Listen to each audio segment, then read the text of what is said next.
like phones off? Appreciate you taking some time out. Come on now. Busy dude, man. I still haven't grown since last time you seen me. I can tell. You can tell. No speech. So, cut that off. Cut that off. You want it off? Yes. Stand by. Everything off?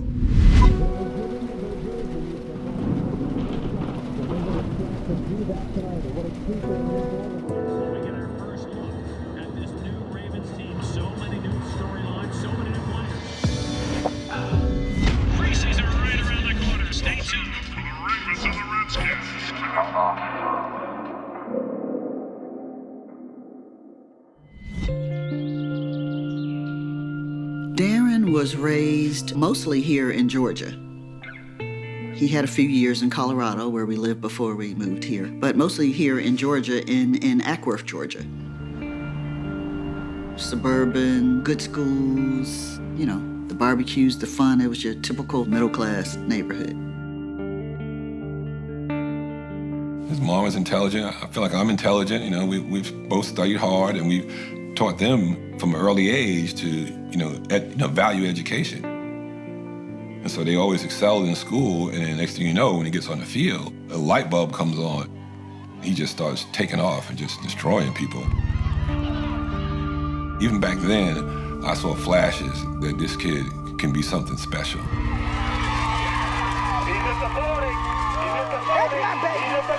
I had a real good childhood, honestly. 2 parents that was there, raised me and my sister the right way. Good neighborhood, good school system, you know. It was probably rough for me just because, I was friends with a lot of, white kids. I was never hesitating as to who I wanted to be around. It just happened to be that way. Black kids I played sports with and went to school with used to just kill me all the time, just like, you're not black enough, you're not this, you're not that. So it was kind of just lost in that world. I noticed changes in the way he would act, and also I think maybe he might have delved in our pill cabinet a little bit here or there. I've had some injuries, and I noticed there were some pain pills that were in the cabinet, and I just kind of noticed that, hey, I haven't taken many of them, and most of them are gone now, so I wondered, maybe I did take them, maybe I didn't. He became a little more laid back and not so much anxious, and just really kind of going with the flow.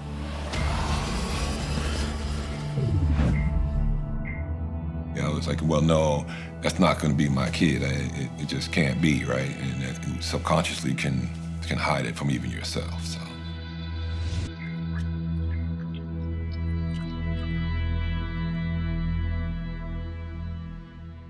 Ready to roll? All right, slate it. Mark. So how old were you when you started using drugs? I was 15, sophomore year of high school.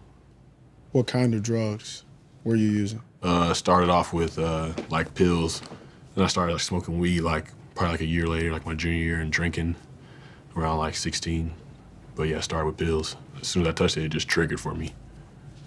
And so I was hooked ever from the first time. So from your first time, how soon after that were you seeking the next high? I mean, immediately. Once I started linking up with other people, I could get that high, that feeling while linking up with those people. It was gave me a false definition of, okay, these people are accepting me, this is in the area that I belong in. That was my mindset. Works to Waller. That's his go-to target.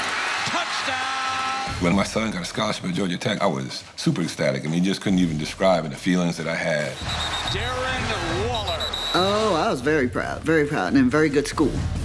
To see him get that on his athletic ability, but knowing that he could have gotten that scholarship academically, it was unbelievable. Once I was going into Tech, I felt like I had to take my partying and using to a whole nother level. I'm trying to get with anyone that would want to be around me, and it's any party I could see, which is everywhere. I'm going out 4, 5, 6 nights a week. You were going out 6 nights a week. There's only 7 days in a week. Yeah.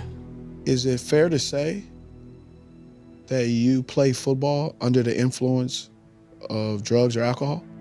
Yeah. Gonna throw, got a man open. He's got his target. Darren Waller from Ackworth, Georgia. At this point, I was just saying, hey, you know, he's gonna, I know he's gonna party hard, but everybody parties pretty hard when they go to college. So I figured he would have a good time, but I didn't think it as a bigger problem. My parents knew I was smoking weed, but they didn't know I was smoking weed as much as I was, and they didn't know I was doing all the other drugs that I was doing. How bad did your drug use get in college? I mean, it was just, I would do anything that you put in front of me, really. Talking Molly, ecstasy, cocaine, anything you put in front of me, I was snorting it, popping it. Anything? I didn't get to meth.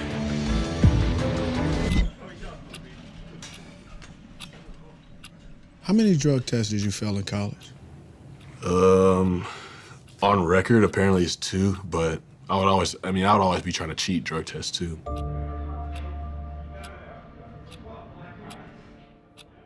I would have a 5-hour energy bottle and cut a hole in the bottom of my girdle, and I could just like squeeze it out and make it look like I was peeing, but it was like someone else's. Who all knew about your drug use? I mean, it sounds like it's a full-on addiction now. Yeah. Are you good with all this? Yeah, I'm cool. Okay, Yeah. I just want to make sure. Sorry. Yeah, no problem. Do you feel it's inappropriate? As long as Darren's fine with it. Yeah, I'm Okay. cool. We're good. All right. Yeah. Okay. Yeah. I don't think anyone knew except the people I was doing it with.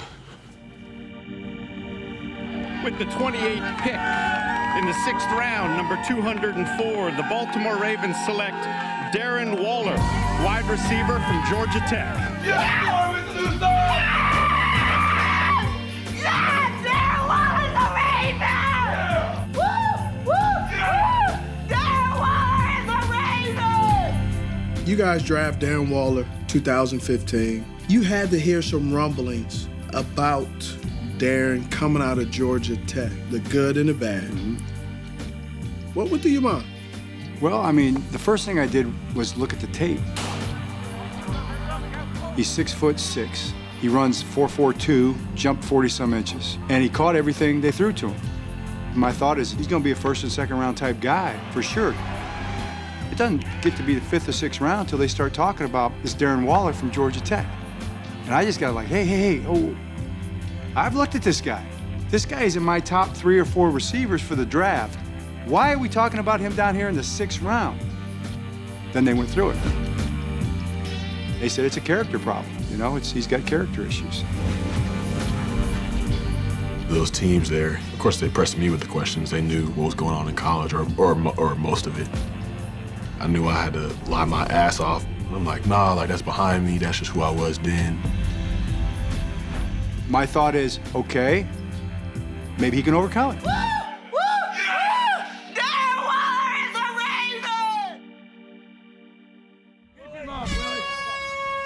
Kick off cover, let's go. Everybody's running somewhere. Find a spot, go to work, let's go. How did you see playing football in the NFL as an addict?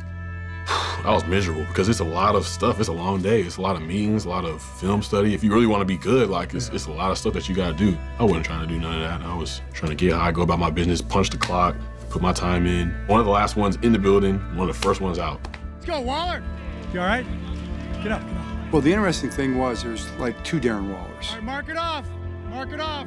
The one Darren Waller is tall, good-looking, articulate, great guy. That's the Darren Waller that, you know, you wanted to see. Then there's the other Darren Waller that, like, you're kind of like, well, where are you? Darren, you all right? Let's go then. Let's go, baby. Go make a play. Go make a play. I could tell, just like his mom can, I can tell talking to him, I can hear in his voice that all was not well within his soul. You know, and some things, you know, have to play out. And whenever you're dealing with addiction, we've learned that the hard way, and you can't force help onto people. We would see different letters come from the NFL. That's when I knew something was going on. I didn't know exactly what I could put my finger on, but I knew, you know, the failed drug tests were coming.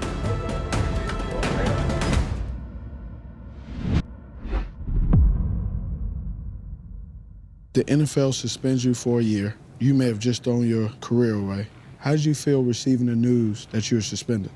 I was like, I'd rather the league put me out of my misery than look like a quitter and come out and say, like, I don't want to play football anymore. So I was just failing every test. And then it was just like, they had to put me out. So that's what I wanted.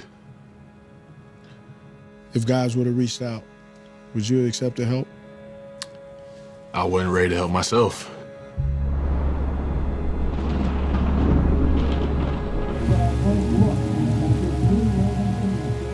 What was rock bottom for you?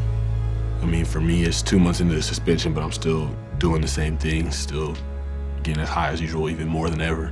I was like, well, I guess I should just move out of my apartment in Baltimore because I ain't going back. Like, football's done. You know, while I'm here, like, I'm gonna get high while I'm here.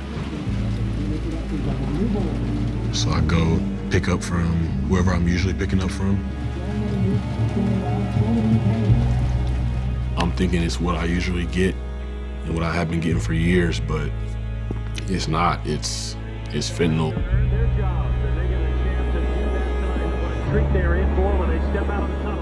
It knocked me out in my car for like 4 or 5 hours. I was in that parking lot right there on Owens Mills. And it just all hit me. It was just like the Ravens were playing in their first preseason game. I'm literally a quarter mile away from the practice facility. I'm closer to death than I ever was before. Stay tuned for the Ravens and the Redskins.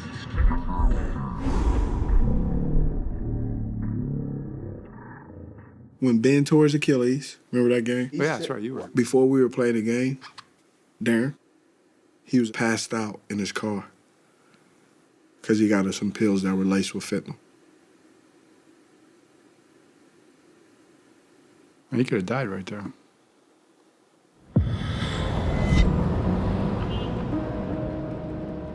And I just woke up later. It was nighttime.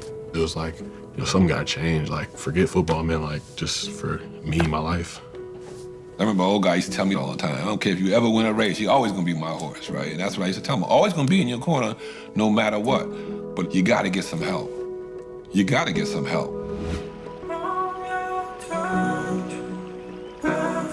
Went to McLean boarding cottage in Maine. I had structure for those 30 days I was in rehab, and I was moving, like things were getting done. Progress was being made. That was a game changer.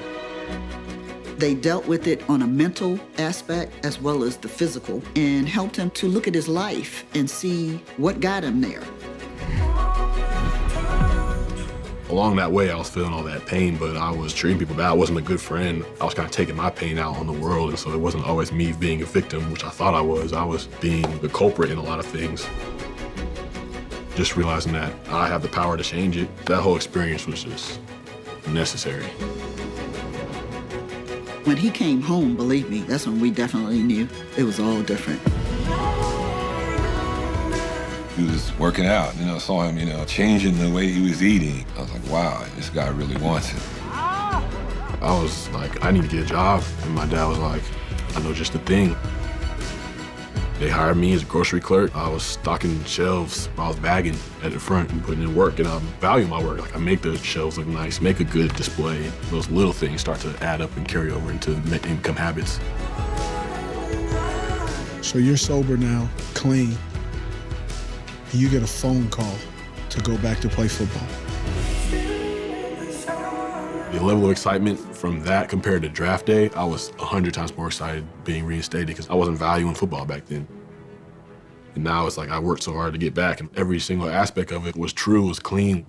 I felt like it was just a reset button. Maybe not. Love you too, man. Thank you. I appreciate it. Yeah. Hey, Darren. What do you have, Darren? It's not often in life that you get to hit the reset button, right? He got the opportunity to reset football, but more or less in his life, man. And that's the part that really stirs my soul, man, because you can't. I talked to him about that, man. You in the boat, big boy? Do you know, man, how many people, they never get the opportunity on either one of those, right? But just on your life, man, hitting the reset button. And God's telling you, you got another chance. Now what you gonna do with it, right? Fake it, Cole whips it, end zone, touchdown, handled by Darren Waller.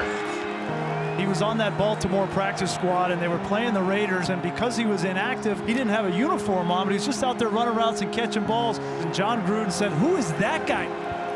By the time they got on the plane to go home, they assigned him to the active roster with the Raiders. It still hasn't really hit me yet, I guess, but to be able to sign this and really be a part of a team, I don't know, man. I just really can't put it into words. It's crazy. He should be doing that here in Baltimore. I'm happy for him. And I'm looking forward to when we play him, because he's going to be a challenge. But I'd be dishonest if I told you I wasn't a little disappointed, that he's not here. Darren Waller was telling me that he often thinks about how far he's come the last 3 years. So when I asked him how much of his success is tied to his sobriety, he said all of it. People out there are real deal suffering, and their story lines up with mine. I'm just trying to show them that there's something better on the other side of that pain or that suffering. And if I can reach one person, that's good enough for me.